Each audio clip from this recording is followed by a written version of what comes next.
Bonjour et bienvenue à Vie de foi. Cette semaine, nous avons la joie de recevoir dans les studios la sœur Audrey Mac. Bonjour Audrey. Bonjour, bonjour. Et on a notre propre petit ange. Oui. Ma merveilleuse épouse, Angélique. Amen. Mathilde. Ah, c'est toi l'ange, Audrey. Et moi? Je fais quoi, moi? non, nous sommes bénis ensemble, frères et sœurs dans le Seigneur. Vraiment. Et puis, on parle des anges cette semaine. C'est vraiment un sujet très intéressant.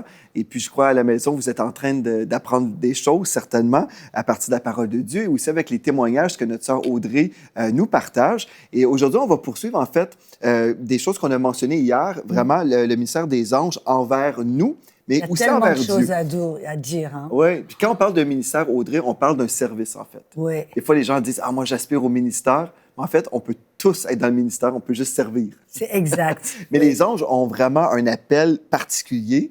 Donc, on a vu hier qu'ils vont faciliter le chemin vers le salut. Dans ton cas, ce qu'on a vu hier, c'est que les anges ont été utilisés de la part de Dieu pour te diriger au Seigneur. Donc, c'est pas eux qui t'ont annoncé l'Évangile. C'est toujours un être humain qui a ce privilège-là, un enfant de Dieu qui a ce privilège. Mais les anges peuvent orchestrer des événements pour qu'on puisse finalement arriver à une place où je veux lire la Bible, comme ça a été ton cas. Aussi, les anges peuvent nous protéger, certainement. Oui. Gloire à Dieu, on a témoigné aussi, Mathilde et moi, et tu as aussi partagé comment tu as été surnaturellement protégé. Et aujourd'hui, on va voir comment, en fait, les anges peuvent nous aider aussi dans notre vie. C'est ça, en fin de compte. Pasteur Joël, tu avais parlé, je crois que c'était la première émission, et je veux inviter les téléspectateurs, si vous avez manqué la première et deuxième émission, de vraiment retourner, de regarder, parce qu'on a construit vraiment une bonne fondation de qui sont les anges. Oui. Et puis leur ministère, on a commencé à parler de ça. Et tu avais mentionné un verset de Hébreux 1,14. Et je crois que ce serait bien de le ramener. On a vu que c'était des ministères. J'essaie de retrouver ce verset là. Si en fait, c'est ça, je peux vous lire tout de suite Hébreux 1, voilà, Hébreux 1,14. 1,14, oui. Oui, donc le texte nous dit « Ne sont-ils pas des esprits au service de Dieu? » Donc, on a souligné le fait que les anges sont des esprits, premièrement, donc des créatures spirituelles au service de Dieu, envoyés pour exercer un ministère en faveur de ceux qui doivent hériter du salut. Donc, ils sont envoyés envers nous. Oui, exactement. Et donc, on a vu qu'ils nous amènent, ils ne prêchent pas l'Évangile, mais ils nous amènent au salut, et ils facilitent le ministère que Dieu aussi nous a confié, nous a donné.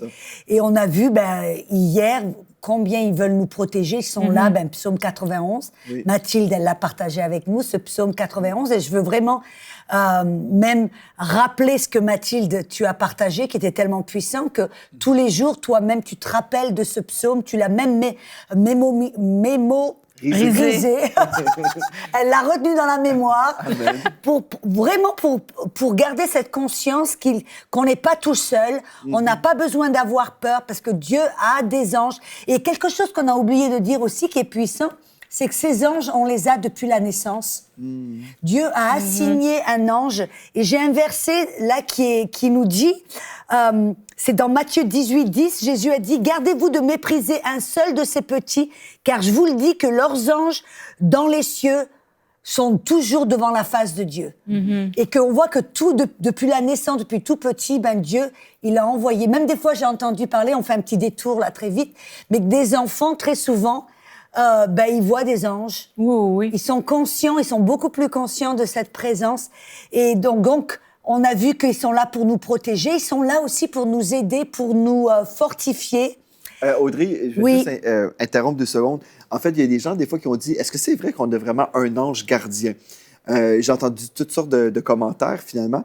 Et certains ont dit « Non, c'est pas vrai, parce qu'en fait, la Bible dit qu'ils sont auprès de Dieu, comme le texte que tu viens de dire. Mais en fait, si les anges reçoivent des consignes de la part de Dieu, ils doivent se déplacer et aller au ciel pour entendre des commandements que Dieu va donner, en fait. Donc, ils montent, ils descendent. Et puis, donc voilà, on ne peut pas dire que si, admettons, on était enfant et puis on avait un ange, que là, lorsqu'on a 18 ans, que les anges sont à la retraite. Non. Donc, comme tu dis, moi, je crois aussi que Dieu nous a assigné un ange de protection, mais ils ne demeurent pas toujours près de nous parce qu'ils vont aussi se déplacer pour recevoir de Dieu des mandats. C'était Jacob qui a eu cette révélation. Oui. Jésus aussi en a parlé, que les anges ascendaient et descendaient. C'est ça, oui. Et je crois qu'ils ascendent quoi? Avec un besoin, une prière. Je me demande si quand on prie, les anges entendent et vont devant le trône et puis reçoivent des instructions ou ce dont on a besoin, ils redescendent. Puisque c'est ce que Jésus disait, ils font. Oui. Et moi, je crois que c'est possible qu'on a même plus qu'un ange. Oui, je crois que c'est possible aussi. Parce que quand il y en a certains, il y en a certains, ils se roulent les pouces. Puis il y en a d'autres, on les garde occupés. Voilà, on les garde occupés. Oui. Mais donc, on voulait parler aussi de ces anges qui sont, ils sont en faveur des héritiers du salut pour nous aider dans notre appel, dans notre vie, puis pour nous fortifier. On voit même Jésus, quand il était 40 jours dans le désert, il dit qu'à la fin des 40 jours, il y a un ange qui est venu pour le fortifier, pour le nourrir, pour le fortifier, pour l'aider. Et même, il y a même un verset, je crois que c'est dans... j'ai plus la référence exacte, mais quand il était dans le désert, il y a un des évangiles qui dit qu'il était entouré de bêtes sauvages, mais les anges étaient là. Oui. Et moi, on peut en conclure plus ou moins qu'il les protégeait, il protégeait Jésus de ces bêtes sauvages. Et puis à la fin des 40 jours, après les tentations, il y a un ange qui est venu pour l'aider, pour le fortifier. Oui, moi je crois ça. Parce qu'aussi les anges répondent à la parole de ce qu'on dit. Et Jésus, quand à la fin le diable est venu le tenter, il a répondu avec la parole. Donc, ça libère vraiment l'action angélique. Exactement. Quand on parle la parole. C'est tellement important d'avoir la parole en nous. La vie, oui, des paroles de vie, ça on voit aussi dans l'Ancien Testament, moi j'aime bien ça, dans 1 Roi 19, dans versets 5 à 7, il y avait le prophète Élie, quand il était envoyé en mission, Dieu l'a envoyé en mission, et c'était un moment de famine, personne n'avait rien à manger, même toutes les sources se desséchaient. Et c'est un ange qui est venu, qui lui a tapé dessus en disant « Réveille-toi, réveille-toi, lève-toi et mange ». Et l'ange était venu pour lui apporter du pain, de l'eau et de la nourriture. Ça, c'est bien. C'est merveilleux. C'est merveilleux. Ouais. Donc, ils sont vraiment là pour nous aider. Ils sont vraiment là pour nous aider, pour nous fortifier, pour nous aider. On a vu.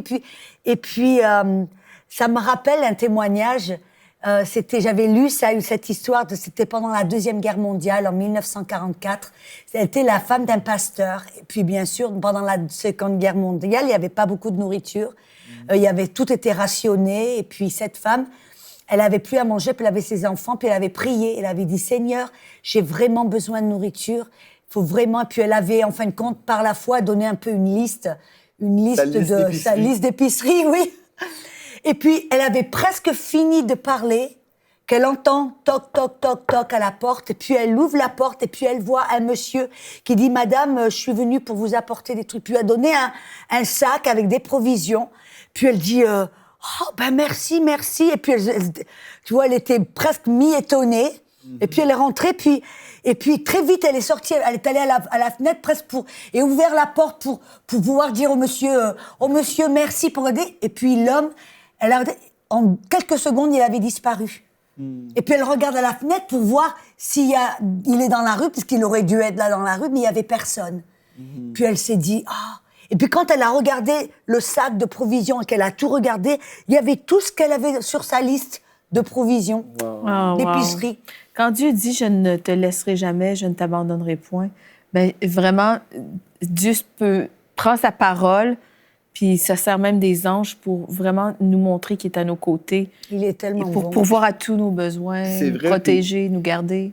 Moi, je crois que quand on prie, je pense vraiment qu'il y a une dimension de la prière que les chrétiens ne comprennent pas ou ne réalisent pas vraiment. Des fois, on s'imagine, bien, je vais prier parce que la Bible me dit que je devrais prier. Mais si je réalise, en fait, si Dieu nous demande de prier, c'est parce que c'est la porte pour vivre quelque chose. Là. Oui. C'est comme je donne accès à Dieu sur cette terre. Si on comprend que nous avons reçu une autorité spirituelle, que Dieu, dans sa souveraineté, a délégué à l'être humain une autorité spirituelle. En fait, Exact. l'autorité du croyant, c'est ça. Donc, Et on a eu plein d'émissions sur ça qui étaient... Oui, qu'on a parlé justement de l'autorité du croyant. C'est très important, mais en fait, la prière invite Dieu sur la scène, sur la terre. Donc, on prie des choses qui sont selon la volonté de Dieu, et c'est là où Dieu intervient. Mais comment il va intervenir? Souvent, c'est par l'entremise de ses anges. Il va envoyer un ange pour exécuter quelque chose. Oui. Donc, je pense, comme je t'écoutais raconter cette histoire, je pense à une de mes tantes qui priait justement pour des pommes. C'était à l'époque, dans sa jeunesse, elle était très pauvre, mais elle avait trois petites filles. Et puis, elle était si pauvre qu'elle n'avait même pas les moyens de s'acheter des pommes. Puis, elle a dit à ses filles, viens, on va s'asseoir autour de la table. Elles ont prié, et puis elles ont prié, réclamé des pommes. Et donc, il y a quelqu'un qui est venu frapper à la porte, un vendeur de pommes. Et j'ai jamais pensé que c'était un ange, mais qui sait?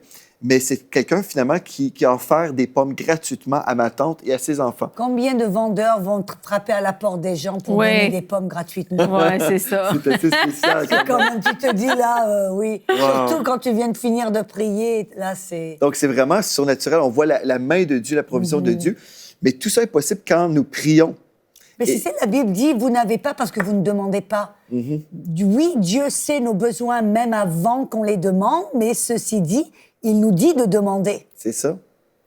Donc, tu me racontais juste avant l'émission, en fait, que je pense un homme de Dieu que tu as rencontré dans ton passé, il racontait justement comment Dieu lui montrait l'importance de ses paroles dans la prière. Oui. J'ai fait une conférence à Paris, et puis j'étais dans cette conférence avec ce monsieur, puis j'avais lu une histoire à son sujet, et puis il racontait en fin de compte il était au début de son ministère, et puis sa femme était à la maison, lui il était sur les routes à prêcher tous les soirs, et puis sa femme lui a envoyé un coup de téléphone disant « Mon chéri, j'ai tout un tas de factures sur la table, et puis on n'a pas d'argent, le compte bancaire il est vide, il faut que tu m'envoies de l'argent. » Puis lui, il est là, mais... Et puis donc il était dans sa chambre d'hôtel, dans sa baignoire, et puis il était en train d'un petit peu de se plaindre et dire à Dieu, mais alors moi là, je t'obéis, je suis sur les routes en train de prêcher l'évangile, et puis ma femme, elle est là toute seule, elle n'a pas d'argent, elle se plaignait un petit peu, puis tout d'un coup, là devant lui, sur le côté de la salle de bain, un ange, il a dit, cet ange, c'était pas un petit bébé, c'était un être presque de 2 mètres de haut, baraqué avec des muscles et des cheveux longs et bouclés, et puis les yeux, il me dit, avec ses yeux, il regardait comme des... Personne. Et puis il me fixait là les yeux comme ça, mais il avait les bras croisés. Et puis lui, il se dit, mais d'abord, il était un peu gêné parce qu'il était tout nu. Je m'imagine un étranger dans la salle de bain, puis t'as un ange qui te regarde, là. Et puis après, s'être remis un petit peu de ce choc, il se dit, mais Dieu, mais pourquoi est-ce qu'il est là et pourquoi il fait rien? Pourquoi est-ce que tu l'envoies pas faire quelque chose? Et puis à ce moment-là, il a eu cette révélation de Psaume 103. On en a fait référence 2-3 fois, où il dit que ces gens sont puissants en force pour exécuter ses ordres, et ils écoutent à la voix de sa parole. C'est ça. Et là, tout d'un coup, il a compris l'importance de déclarer la parole, d'avoir la parole en nous, dans notre cœur, que de l'abondance de notre cœur, on déclare la parole. Et puis tout d'un coup, il a vu, et puis il s'est rendu compte qu'au lieu de se plaindre, il devrait prier et déclarer la parole. Il a dit, Seigneur, je te remercie que ta parole dit que tu pourvois tous nos besoins selon tes richesses en gloire par Jésus-Christ. Et il n'avait même pas fini de déclarer cette parole que l'ange, il a vu comme un éclair qui est sorti de la salle de bain. Wow. En éclair.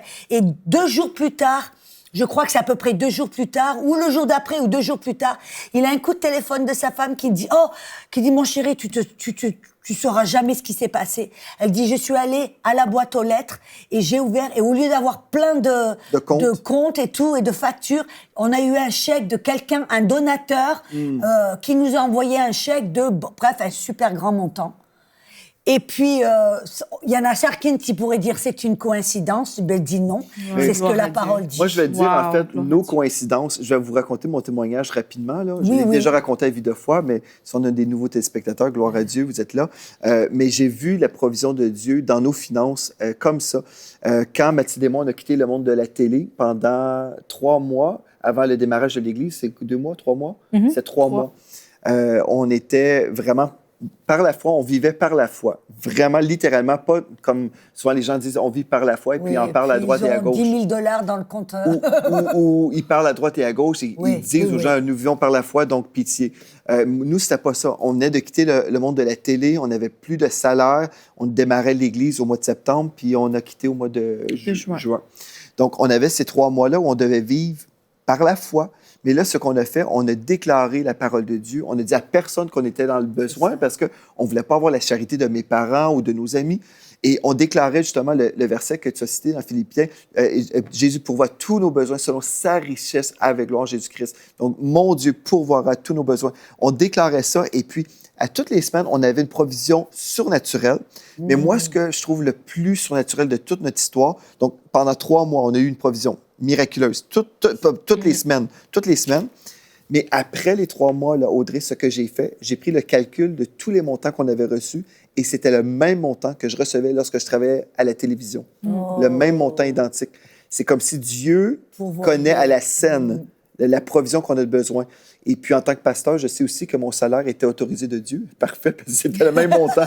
Parce que dès qu'on a démarré l'Église, on a poursuivi avec le même montant que je gagnais à la télé. Mais je crois que c'est les anges qui ont répondu à cette parole parce que c'était des provisions qui venaient, c'était des hommes qui avaient répondu, mais les anges agissent quand on déclare des paroles de vie. Ils orchestrent des choses. Exact. Donc, en tout cas, Dieu est vraiment bon. Et je crois qu'il y a quelque chose de bon et puissant aussi, l'importance de marcher en obéissance, en honneur, en obéissance. Et de savoir, Dieu, on veut faire ta volonté. C'est ça. Et quand il y a une grâce, il y a une provision, il y a une protection qui est évidente. Et moi, je veux vraiment encourager tout le monde, quand vous nous regardez là et vous nous écoutez, eh ben, si vous ne voyez pas, demandez, regardez, est-ce que je suis dans la volonté de Dieu? Est-ce que je fais ce que Dieu m'a dit de faire? Et je crois qu'il n'y a rien qui peut remplacer ça que d'être dans la volonté du Seigneur et puis de voir cette main-là, la main de Dieu. Mais je crois aussi, c'est que Dieu relâche ses anges lorsque nous déclarons des paroles de foi. Je crois aussi, il y a plusieurs chrétiens qui déclarent constamment leur réalité. Et ils vivent leur réalité, ils continuent à vivre leur réalité parce qu'ils déclarent leur réalité. Et les anges ne peuvent pas rien faire avec des paroles de doute, des paroles de manque. Si on dit « Seigneur, ça va mal, Seigneur, voilà, c'est terrible, on meurt de faim », bien, les anges sont comme ça, là. Ils ne peuvent rien faire. Mais si on dit « Seigneur, tu pourvois à tous nos besoins, tu connais nos besoins, tu pourvois tous nos besoins, selon ta richesse avec gloire en Jésus-Christ », c'est là où l'ange du Seigneur qui est là à côté de vous, il entend cette parole et puis il dit « Je vais aller faire quelque chose. » C'est intéressant parce qu'il y a 2 choses dans ce verset, Psaume 103. Il dit qu'ils sont là pour exécuter ses ordres. Oui. Donc c'est Dieu, on voit, il donne des ordres. Et à la voix de sa parole. Et dire la voix de sa parole dans nos bouches est aussi puissante que la parole dans sa bouche.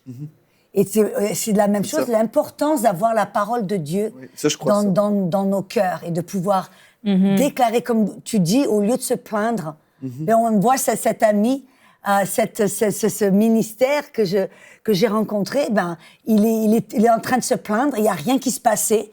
Et quand il s'est arrêté de se plaindre et qu'il a commencé à déclarer la parole, c'est là que les anges, ils étaient là en attendant. Puis des fois, il y a des anges, ils se roulent les pouces, comme on disait.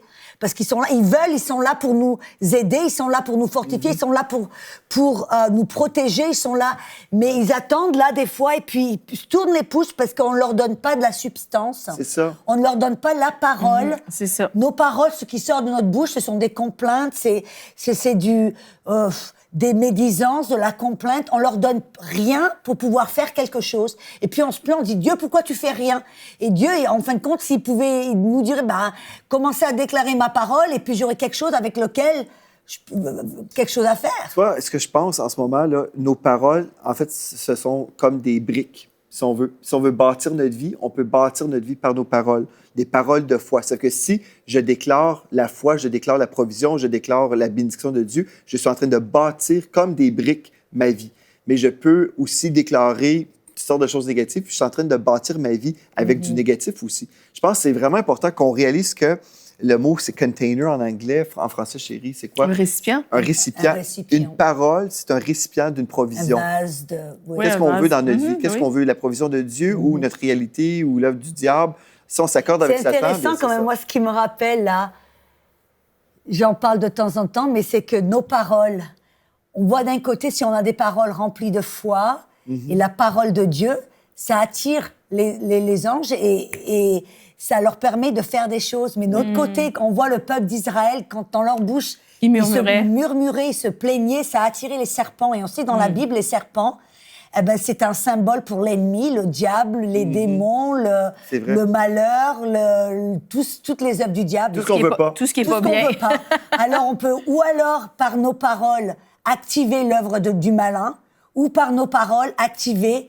Tu vois, et on a vu, en fin de compte, qu'il y a deux genres d'anges. Il y a les anges de Satan, on a parlé, je crois, à la première émission. Des démons. Et puis il y a des démons. Et puis il y a les anges de Dieu qui sont là en faveur de ceux qui héritent le salut, les ministres pour que faire la volonté de Dieu. Et selon nos paroles, on active l'un ou l'autre. Oui. On active ou les démons ou on active les anges. C'est ça. Et je pense, avant la fin de cette émission, j'aimerais ça qu'on prie pour les gens qui sont là en ce moment, qui réalisent qu'ils ont probablement semé dans le monde de l'esprit des choses qu'ils ne veulent pas récolter. Et je crois que Dieu nous permet, nous donne l'autorité d'annuler les mauvaises récoltes qu'on ne veut pas. Si j'ai maudit mes enfants, j'ai maudit mon compte de banque, j'ai maudit ma maison, j'ai maudit mon épouse, j'ai maudit mon corps. Mon emploi. Tout ce que... En fait, j'ai maudit plein de choses. Et je vis finalement la récolte aujourd'hui de ce que j'ai semé avec ma bouche. Si je veux voir aujourd'hui vraiment que cette récolte meurt, je peux commander à cette récolte de quitter ma vie. Et là, j'annule cette mauvaise récolte et on va recevoir la récolte de Dieu. J'aimerais ça qu'on prie vers la fin de cette émission, restez avec nous, parce qu'on veut vraiment relâcher sur vous des paroles de vie. C'est ça que Dieu veut, en fait, là, c'est qu'on puisse recevoir cette émission aujourd'hui comme une parole pour changer nos vies. Parce que Dieu nous donne cette capacité-là. Amen. Amen. Donc, Alléluia. les anges font plein de choses, Audrey. Ils font plein de choses. Je sais qu'on n'a pas eu le temps, on a trop de parler, mais il y a aussi, on voit dans la Bible très souvent que les anges, Dieu les envoyait pour emmener des messages très spéciaux, très particuliers. Oui. Entre autres, on voit dans l'histoire de la nativité, spécialement dans Matthieu et dans Luc. Ouais. Je crois, dans les 2 premiers chapitres de ces évangiles-là, il y a au moins 5 interventions angéliques à partir de Zacharie qui reçoit une visitation. Et C'était l'ange Gabriel, hein, c'était l'archangel. Et puis, il y a Marie qui est visitée. Joseph, à 2 reprises, est averti en songe par un ange. Et puis, il y a les rois mages aussi qui sont avertis. Les bergers aussi. Les bergers, oui, c'est ça. Un orchestre d'anges. C'est ça, c'est les bergers que je voulais dire. Wow. Mais vraiment, dans cette histoire-là, les anges... Si on croit la Bible, on va croire dans le ministère des anges. C'est ça. Mais il y a des gens qui croient dans la Bible et qui ne croient pas aujourd'hui dans le ministère des anges parce qu'ils se disent, et c'est intéressant, en préparation pour cette série, j'ai écouté certaines prédications, puis ça m'intéressait de voir pourquoi les gens ne croyaient pas aujourd'hui dans le ministère des anges. Et la conclusion, c'est que bien, la parole de Dieu, c'est la parole de Dieu, et puis le canon des Écritures est fermé. Donc, nous sommes d'accord, la parole de Dieu est l'autorité.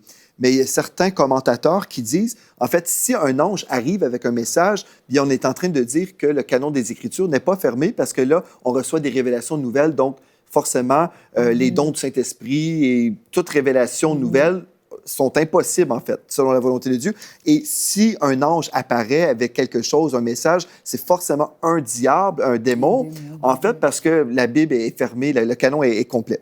Mais en fait, comme j'écoutais ce message, je me suis dit, mais c'est faux, en fait. Même la Bible contredit ça. Dans 1 Corinthiens 1,7, qui nous dit qu'il ne manque aucun don du Saint-Esprit jusqu'à la manifestation de Jésus-Christ. Donc ça, c'est un texte qui dit que les dons du Saint-Esprit sont encore pour nous aujourd'hui. Mais aussi dans l'Apocalypse 14, au verset 6, je pensais à ce ministère de l'ange à la fin des temps où ils vont annoncer quelque chose. Donc, forcément, les anges ont encore des choses à faire. Apocalypse 14, 6, c'est Jean ici qui disait « Je vis un autre ange qui volait au milieu du ciel. Il avait un évangile éternel pour l'annoncer aux habitants de la terre, à toute nation, à toute tribu, à toute langue et à tout peuple. Il disait d'une voix forte, Craignez Dieu et donnez-lui gloire, car l'heure de son jugement est venue et adorez celui qui a fait le ciel, la terre, la mer et les sources d'eau. En fait, à la fin des temps, il va y avoir des anges qui vont avertir la population de la terre avant les fléaux.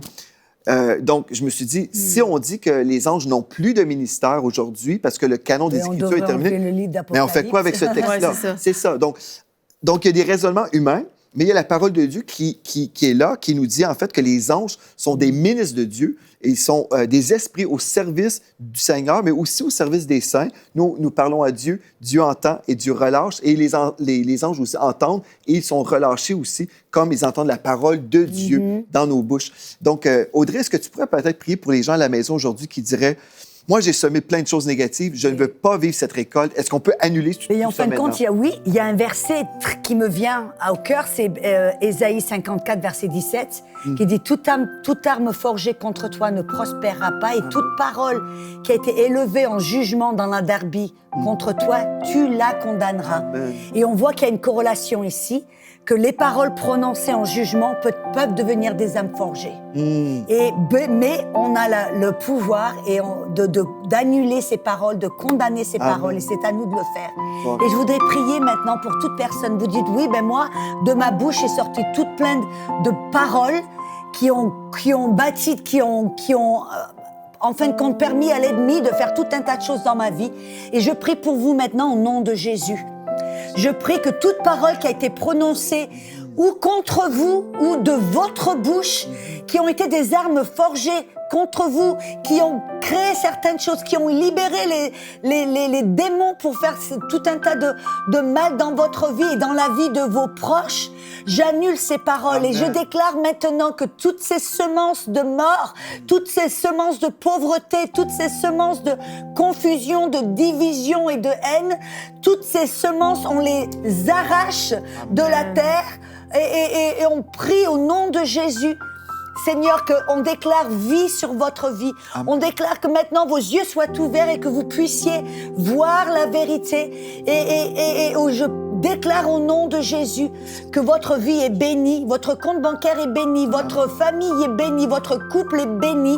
Et je te remercie au nom de Jésus. Alléluia. Amen. Alléluia. Gloire à Dieu. Alléluia. Et je crois en ce moment, il y a quelqu'un, comme vous avez entendu cette prière, l'Esprit de Dieu est en train de guérir votre corps malade. En ce moment, il y a quelqu'un, vous étiez toujours en train de dire, moi, j'ai toujours mal au dos. Mais puisqu'on a annulé ces paroles, vous êtes maintenant guéri au nom de Jésus et votre dos maintenant est restauré dans le nom de Jésus. On veut relâcher notre foi sur vous par la puissance du nom de Jésus-Christ de Nazareth. Vous êtes guéris par ces meurtrissures, vous avez été guéris. Amen. Donc, écrivez-nous aussi vos témoignages. Toutes les personnes, vous avez vécu des percées. Je sais, partout à travers la francophonie, vous allez vivre des grandes percées au niveau de vos finances, au niveau de vos corps malades qui sont maintenant guéris, au niveau de vos familles aussi qui ont des besoins. Gloire à Dieu parce que Dieu est à l'œuvre en ce moment. Partout à travers la francophonie, les anges du Seigneur sont envoyés. Ils exercent ce ministère auprès de vous dans le nom de Jésus. C'est merveilleux. Alléluia. Gloire à Dieu. Merci à mon épouse, merci à Audrey d'être venue à l'émission Vie de foi. On va poursuivre demain dans cette étude merveilleuse. Il y a tellement de choses qu'on peut dire. Et puis, on veut vous remercier également d'avoir été là. On veut vous encourager également à visiter le site web emcitv.com pour trouver les archives de cette émission. C'est la prochaine fois. Soyez richement bénis.